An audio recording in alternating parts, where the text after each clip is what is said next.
اندر یہ مشکل نہیں تھا، ممکن تھا۔ مدینہ میں یہ چیز ناممکن تھی کیونکہ بیت اللہ اور بیت المقدس بالکل مخالف سمت تھے۔ آپ نے بیت المقدس کی طرف منہ کر کے نماز پڑھائی 16 مہینے اور 18 دن۔ آپ کی خواہش تمنا یہ تھی کہ آپ کا قبلہ بیت اللہ بنا دیا جائے۔ بالآخر آپ کا قبلہ تبدیل کر دیا گیا۔ 4 بار اللہ تعالیٰ نے یہ حکم دیا کہ آپ اپنا چہرہ بیت اللہ کی طرف پھیر لیں۔ اس میں کیا حکمت ہے؟ اصل میں یہ سب سے پہلا نسخ تھا تحویل قبلہ کا کہ بیت المقدس سے بیت اللہ قبلہ بنایا گیا، اس لیے اس کو تاکید کے ساتھ بیان کیا گیا، کسی آدمی کو شبہ نہ رہے۔ اس وقت 3 قسم کے لوگ تھے۔ ایک یہود تھے، یہودیوں نے بھی اس پر تبصرہ کیا، کہنے لگے کہ نعوذ باللہ اس نبی کا معاملہ اس پر مشتبہ ہو گیا ہے، اس کو سمجھ نہیں آ رہی کہ میں کس قبلے کی طرف منہ کروں۔ انہوں نے بھی یہ اعتراض کیا۔ اسی طرح مشرکین مکہ نے بھی یہ اعتراض کیا کہ یہ نبی بیت المقدس کی طرف منہ کر کے نماز پڑھا رہا تھا تو ہمارے قبلے کی طرف منہ کر لیا ہے، ہمیں امید ہے کہ آہستہ آہستہ ہمارے دین پر بھی آ جائے گا۔ یہ مشرکین مکہ نے باتیں کی۔ اور منافقین وہ استہزاء کرتے تھے، مذاق کرتے تھے۔ یہ 3 قسم کے تبصرے سامنے آئے۔ یہ بھی آواز لگائی گئی، اچھا جو لوگ بیت المقدس کی طرف منہ کر کے نماز پڑھتے رہے اور وہ فوت ہو گئے، ان کا کیا بنے گا؟ تو اللہ تعالیٰ نے اس کا جواب دیا کہ اللہ ان کے ایمان کو ضائع نہیں کرے گا۔ سوال تھا کہ ان کی نمازوں کا کیا بنے گا؟ جواب آیا کہ اللہ ان کے ایمان کو ضائع نہیں کرے گا۔ اس سے پتہ چلا کہ اعمال ایمان میں داخل ہے، اعمال ایمان میں داخل ہے۔ امام بخاری رحمہ اللہ نے صحیح بخاری کتاب الایمان کے اندر یہ مسئلہ تفصیل کے ساتھ ذکر کیا ہے کہ اعمال ایمان میں داخل ہے، اعمال جتنے زیادہ ہوں گے ایمان اتنا زیادہ ہوگا۔ اسی کے ساتھ ہی آگے 3 چیزیں بیان کی گئی، ذکر، شکر اور صبر۔ یہ 3 ایسی چیزیں ہیں کہ ہر مسلمان اور ہر مومن کو ان 3 چیزوں کی ضرورت رہتی ہے۔ ان 3 چیزوں کے بغیر کسی بھی مسلمان کی زندگی بسر نہیں ہوتی۔ ذکر کا فائدہ کیا ہے؟ ذکر کا فائدہ یہ ہے کہ تم زمین پر اللہ کو یاد کرو گے، اللہ آسمان پہ تمہیں یاد کریں گے۔ اور اللہ کو یاد کرنے کا ایک تو معنی اللہ کا ذکر کرنا، دوسرا یہ کہ اللہ تعالیٰ نے جو تمہارے اوپر فرض عائد کیے ہیں ان کو یاد کرو اور ادا کرو، اور اللہ تعالیٰ نے جو تمہارے حوالے سے اپنے ذمے فرض لیے ہیں اللہ ان کو ادا کریں گے۔ تو ایک یہ چیز۔ دوسری ہے شکر۔ شکر یہ ہے کہ اللہ تعالیٰ کی عطا کردہ نعمتوں پر اس کا شکر ادا کرو، اس کی عبادات کو بجا لاؤ۔ شکر عبادت سے کیا جاتا ہے۔ قرآن مجید میں اللہ فرماتے ہیں بل اللہ فاعبد وکن من الشاکرین، آپ اللہ کی عبادت کیجئے اور شکر گزار بندوں میں شامل ہو جائیے۔ پتہ چلا شکر عبادت کے ساتھ ہوتا ہے۔ اور شکر کے 3 فائدے قرآن مجید میں بیان کیے گئے۔ پہلا فائدہ لئن شکرتم لازیدنکم، اگر تم اللہ تعالیٰ کی عطا کردہ نعمتوں کا شکر ادا کرو گے اللہ ان نعمتوں میں اضافہ کر دیں گے۔ دوسرا فائدہ ما یفعل اللہ بعذابکم ان شکرتم وآمنتم، اگر تم اللہ تعالیٰ کا شکر ادا کرو گے تو اللہ کو کیا ضرورت ہے تمہیں عذاب میں مبتلا کرے، یعنی شکر کرنے والے عذاب میں مبتلا نہیں ہوں گے۔ اور تیسرا فائدہ یہ ہے ان تشکروا یرضہ لکم، اگر تم اللہ کا شکر ادا کرو اللہ راضی ہو جائیں گے، جب اللہ راضی ہو گیا تو سارے معاملے ہی درست ہو جائیں گے۔ اسی طرح تیسری چیز ہے صبر۔ صبر کہتے ہیں کوئی مصیبت آ جائے، دکھ آ جائے، تکلیف آ جائے، پریشانی آ جائے، ماں باپ میں سے کوئی فوت ہو جائے، اولاد میں سے کوئی فوت ہو جائے، دوست احباب میں سے، رشتہ داروں میں سے، یا اسی طرح معاشی پریشانی یا ملکی پریشانی، ریاست کی پریشانی، کوئی بھی پریشانی آ جائے ان پریشانیوں پہ صبر کرنا ہے۔ اور جو صبر ہے اس کے بارے میں جناب عمر رضی اللہ تعالیٰ عنہ کہا کرتے تھے کہ صبر اتنی بڑی نعمت ہے کہ مسلمان کو اس سے بڑی نعمت نہیں دی گئی۔ صبر کا پھل میٹھا ہوتا ہے، وقتی طور پہ صبر کرنا مشکل ہے لیکن اس کا پھل میٹھا ہوتا ہے، نتیجہ اچھا ہوتا ہے۔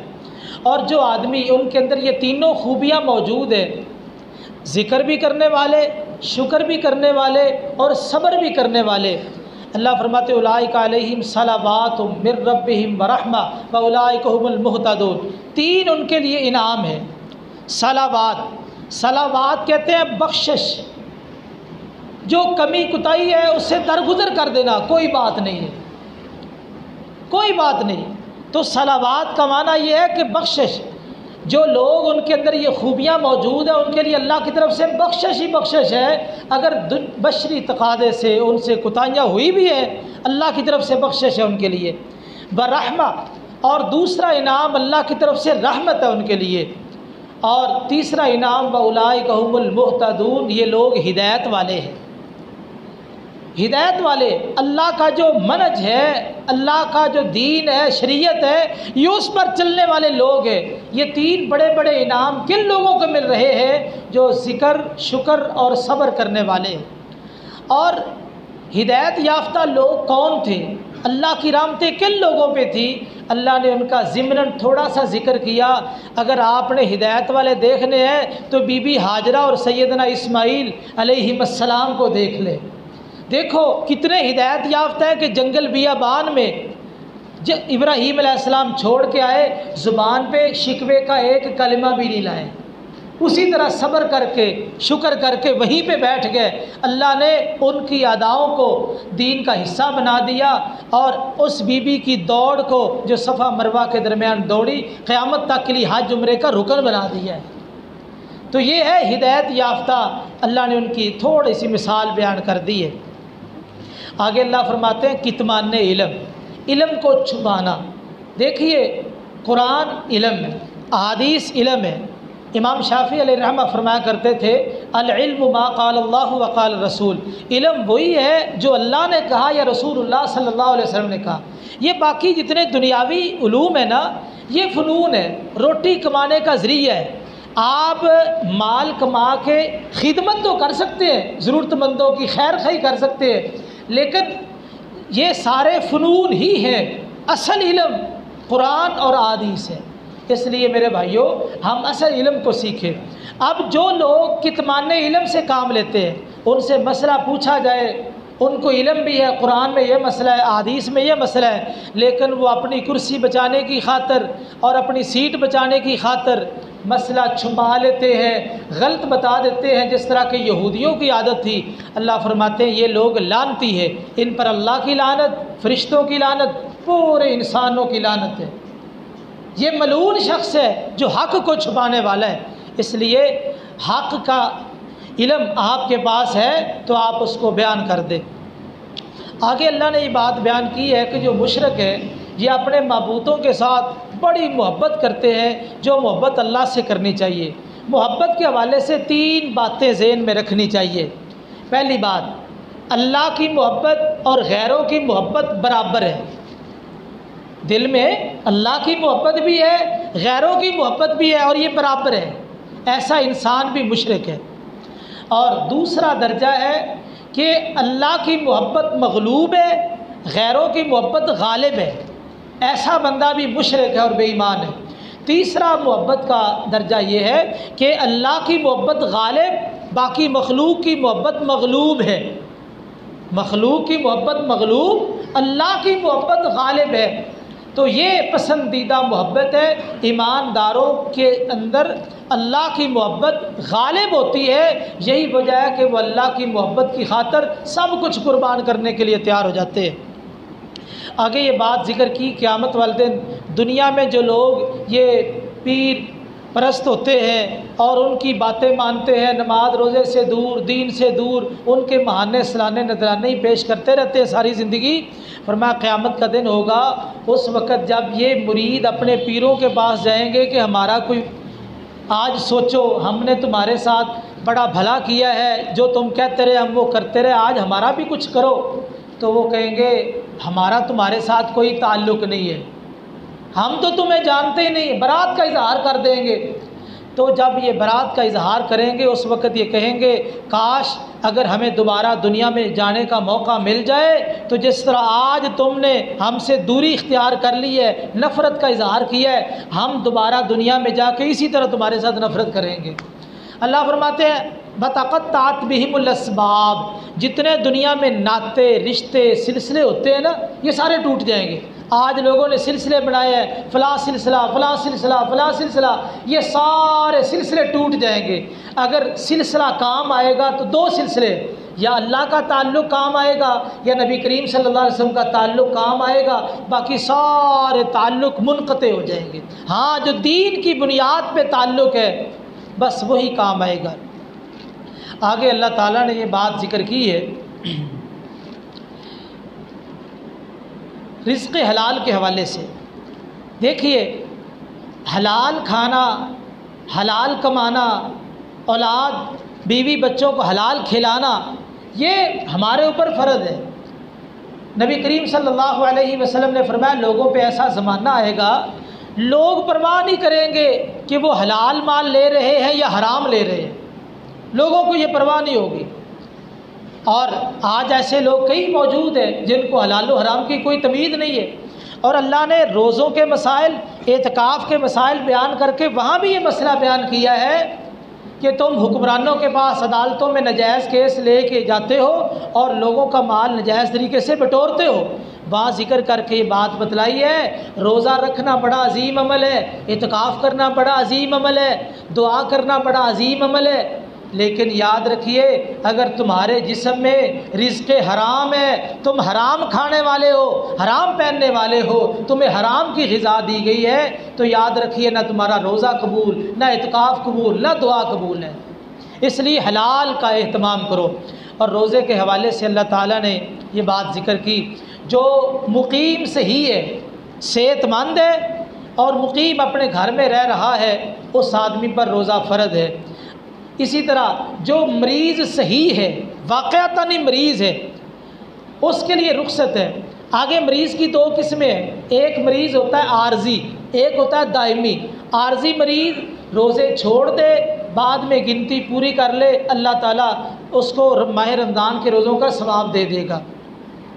اور جو مریض دائمی ہے جس کو صحت کی امید نہیں ہے اس کے لیے مسئلہ یہ بیان کیا کہ وہ فدیہ دے دے، ایک مسکین کو کھانا کھلا دے، صبح و شام کا کھانا جتنا خرچ ہوتا ہے پورے مہینے کا، یا تو کھانا کھلا دے یا اتنے پیسے دے دے کسی مسکین کو، تو یہ درست ہے۔ اسی طرح عورتوں کی ضرورتوں کو بھی سامنے رکھا گیا، ان کی کمزوریوں کو بھی۔ حاملہ عورت ہے اس کے لیے رخصت ہے، اگر روزہ نہیں رکھ سکتی بعد میں گنتی کو پورا کر لے۔ دودھ پلانے والی عورت ہے وہ بھی روزہ نہیں رکھ سکتی تو بعد میں روزہ رکھ لے، اس کے لیے رخصت۔ ماہواری کے ایام میں روزے کی رخصت بعد میں گنتی پوری کر لی جائے۔ اسی طرح نفاس، بچہ پیدا ہوا ہے اس کے بعد جو مخصوص ایام ہوتے ہیں ان ایام میں بھی رخصت ہے، بعد میں جو روزے رکھ لیے جائے۔ تو ساری ہماری ضرورتوں کو، فطری کمزوریوں کو سامنے رکھتے ہوئے روزوں کو فرض کیا گیا ہے۔ تو دیکھیے اللہ تعالیٰ نے ہمارے اوپر کتنی مہربانی فرمائی ہے، تو اس لیے ہمیں ان روزوں کا اہتمام کرنا چاہیے۔ اللہ ہمیں توفیق نصیب فرمائے۔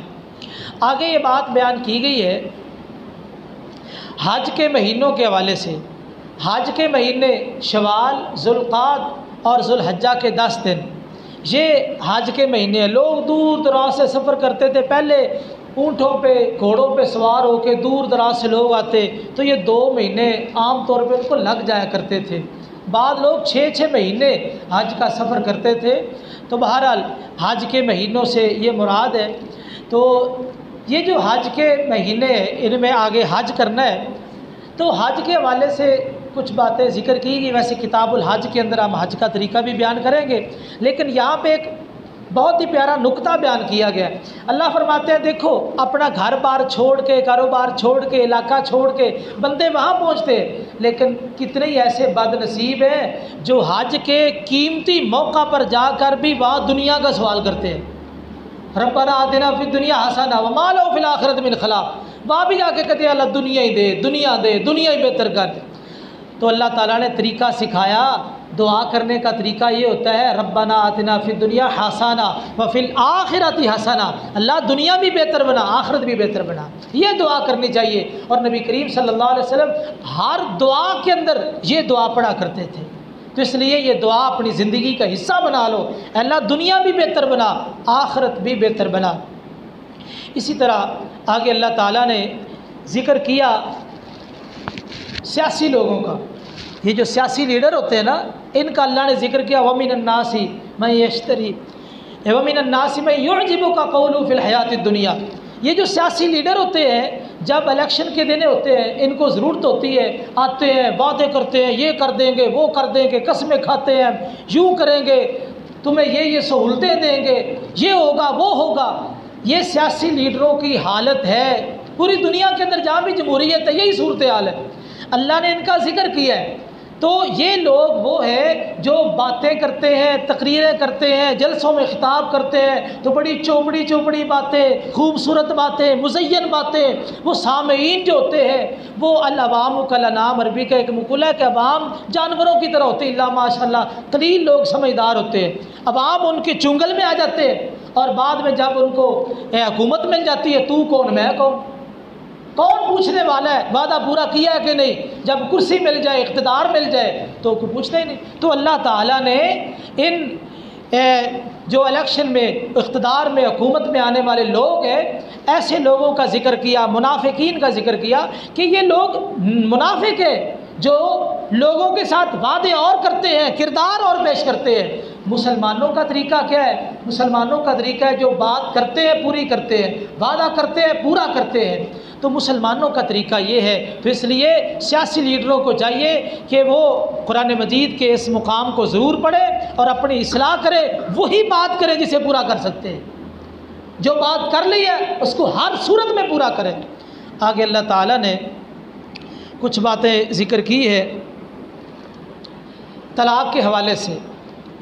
تو طلاق دیکھیے، آدمی نکاح کرتا ہے تو نکاح اس لیے کیا جاتا ہے کہ میں اس عورت کے ساتھ زندگی بسر کروں گا، مزاج مختلف ہیں، رنگ مختلف ہیں، علاقے مختلف ہیں، تو بسا اوقات نہیں میاں بیوی کی آپس میں بنتی۔ یہ ذہن میں رکھیے طلاق نحوست نہیں ہے، طلاق ایک نعمت ہے۔ ان سے پوچھو کہ میاں بیوی کی نہیں بنی، جدائی ہوگی اچھے طریقے سے، آگے شادیاں ہوگی، سکون سے زندگی بسر کر رہے۔ جبر نہیں کیا شریعت نے کہ جو بیوی آپ کو مل گئی ہے اگر آپ کو پسند نہیں کہ آپ مجبور اس کو رکھے، اور اسی طرح عورت کو بھی اختیار دیا کہ اگر اس کو خامد پسند نہیں ہے تو وہ خلا لے سکتی ہے۔ تو یہ ایک نعمت ہے، لیکن آج لوگوں نے اس کو ناجائز استعمال کیا ہے، عدالتیں بھری پڑی ہے۔ تو یہ صرف ضرورت کے وقت، یہ عند ضرورہ، جس طرح یہ دعائیاں نعمت ہے، یہ جو دعائیاں نا نعمت ہے، تو ہم کب کھاتے ہیں؟ جب ضرورت ہوتی ہے، بلا ضرورت کو دعائی کھاتا ہے۔ تو اس طرح یہ طلاق بھی ایک نعمت ہے اور اس کو ضرورت کے وقت اختیار کرنا ہے۔ طریقہ کار کیا ہے؟ اگر آپ اپنی بیوی کو طلاق دینا چاہتے ہیں تو ہر وقت آپ طلاق نہیں دے سکتے، ہاں جی، آپ ہر وقت طلاق نہیں دے سکتے کہ جب چاہے طلاق دے دیں، شریعت نے پابند کر دیا ہے۔ آپ طلاق دینا چاہتے ہیں اس کے لیے شرائط ہے۔ پہلی شرط عورت پاکی کی حالت میں ہو، پاک ہو۔ دوسری شرط میاں بیوی کی آپس میں اس پاکی کے اندر ملاقات نہ ہو۔ تیسری شرط سابقہ جو ماہواری گزری ہے اس میں طلاق نہ دی ہو۔ یہ تین شرطیں اگر کوئی طلاق دینا چاہتا ہے ان تین شرطوں کو ملحوظ خاطر رکھے تو یہ طلاق سنی ہے، مسنون ہے۔ اس کے علاوہ جو طلاق دے گا وہ بدعی طلاق ہے، بدعی طلاق ہے، نجائز کر رہا ہے، گناہ کر رہا ہے۔ اس لیے طلاق دینے والے ان کو پابند کیا گیا ہے، یہ تین شرطیں ہیں جن کو ملحوظ خاطر رکھنا ہے۔ آپ کے پاس تین آپشن ہے، ایک طلاق دے دو، عدت ہے، اگر عورت کو ماہواری ہے تو 3 ماہواریاں اس کی عدت ہے، اگر ماہواری نہیں آتی تو پھر 3 ماہ اس کی عدت ہے۔ تو ان 3 ماہواریوں میں 3 مہینوں میں اگر دوبارہ میاں بیوی آپس میں ملنا چاہے تو ٹھیک ہے، مل سکتے ہیں، شریعت نے رخصت دی ہے۔ اگر عدت گزر گئی ہے تو پھر نیا نکاح نیا حق مار ہوگا، نیا نکاح نیا حق مار ہوگا۔ اور اسی طرح پھر دوسرا آپشن بھی آپ کے پاس اسی طرح رجی طلاق ہے۔ اگر آپ نے ضرورت کے مطابق طلاق دے دی ہے تو 3 مہینے تک آپ کو رخصت ہے، آپ رجوع کر سکتے ہیں۔ اگر عدت پوری ہوگی، رجوع نہیں ہو سکا، بعد میں آپ ملنا چاہتے ہیں، چاہے 10 سال گزر گئے، نیا نکاح نیا حق مار۔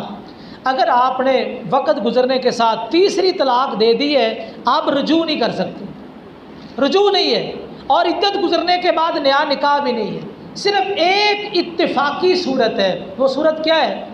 وہ صورت یہ ہے کہ اس عورت کا وارث آگے نکاح کر دے تو اتفاق ایسا ہو وہ بندہ فوت ہو جائے یا وہ بھی طلاق دے دے، اس سے صحیح ملاقات ہونی چاہیے، تو تب پہلا خاوند اگر چاہے تو نکاح کر سکتا ہے۔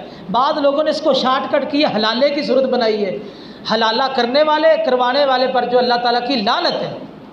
اور بعض لوگوں نے لکھا کہ شاید نبی پاک نے لعنت کا لفظ بول کے رحمت مراد لی ہے، یہ لکھا ہوا ہے، شاید نبی پاک نے لعنت کا لفظ بول کے رحمت مراد لی ہو۔ تو میرے بھائیوں، دین کو بدلنا نہیں چاہیے۔ تو بہرحال حلالہ یہ جو شارٹ کٹ رستہ ہے یہ ملعون رستہ ہے۔ تو آگے کچھ اور بھی مسائل بیان کیے گئے، آخر میں اللہ تعالیٰ نے یہ بات ذکر کی ہے، کچھ لوگ جو بڑے قلیل ہوتے ہیں لیکن وہ منہج پہ اصول پہ قائم ہوتے ہیں، جماعت تھوڑی ہوتی، کم من فئۃ قلیلۃ غلبت فئۃ کثیرۃ باذن اللہ، جماعت تھوڑی ہے، افراد تھوڑے ہیں، لیکن ان کا منہج ہے، وہ اللہ کے بنائے ہو دین پہ قائم ہوتے ہیں، تھوڑے ہونے کے باوجود بھی اللہ ان کو زیادہ لوگوں پہ غلبہ نصیب فرماتا ہے۔ تو اس کا اصول طریقہ کیا ہے؟ اللہ کے ساتھ تعلق مضبوط ہو۔ اللہ سے دعا ہے کہ اللہ تعالیٰ میں دین کو سمجھنے کی اور عمل کی توفیق نصیب فرمائے۔